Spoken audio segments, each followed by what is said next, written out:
PM Narendra Modi की दूसरी cabinet का विस्तार हो गया है। इस बार कैबिनेट में युवाओं को तरजीह दी गई है।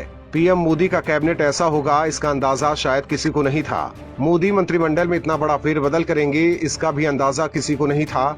वहीं पीएम मोदी ने कुछ ऐसे वरिष्ठ मंत्रियों की कैबिनेट से छुट्टी की है जो चर्चा का विषय बन गया है। कोरोना महामारी में लोगों के निशाने पर स्वास्थ्य मंत्री डॉक्टर हर्षवर्धन रहे हैं। पीएम स्वास्थ्य मंत्रालय के कामकाज से बेहद नाराज थे, लिहाजा हर्षवर्धन की छुट्टी कर दी गई है।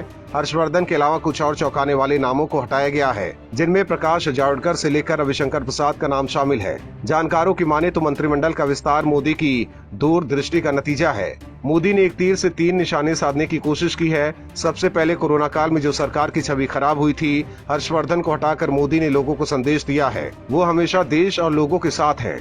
उन्होंने आम लोगों का गुस्सा शांत करने की कोशिश की है। कोरोना काल में बेरोजगारी बढ़ी है, लिहाजा श्रम मंत्रालय से संतोष गंगवार की छुट्टी कर दी गई है। वहीं मंत्रिमंडल विस्तार में आने वाले विधानसभा चुनाव को भी ध्यान में रखा गया है। अगले साल यूपी समेत कई राज्यों में विधानसभा चुनाव होने हैं, इसीलिए इन प्रदेश से मंत्रियों की संख्या को बढ़ाया गया है। यूपी से अब आने वाले मंत्रियों की संख्या बढ़कर 16 हो गई है।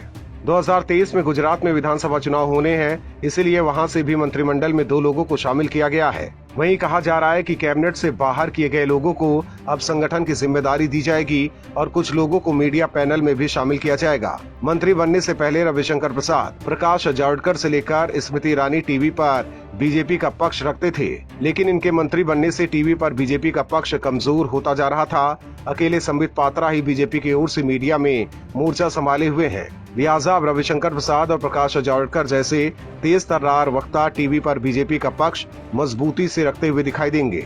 देखा जाए तो अब मोदी मंत्रिमंडल में कुल 78 मंत्री हो गए हैं। हालांकि सरकार का ये फेरबदल कितना काम आएगा ये समय बताएगा, लेकिन मोदी ने बड़ा फेरबदल कर ये संदेश दिया है कि आने वाले चुनाव के लिए भी वो पूरी तरह तैयार हैं। Bureau report, OMH news. और भी वीडियोस देखने के लिए चैनल को सब्सक्राइब करें और बेल आइकन को दबाएं।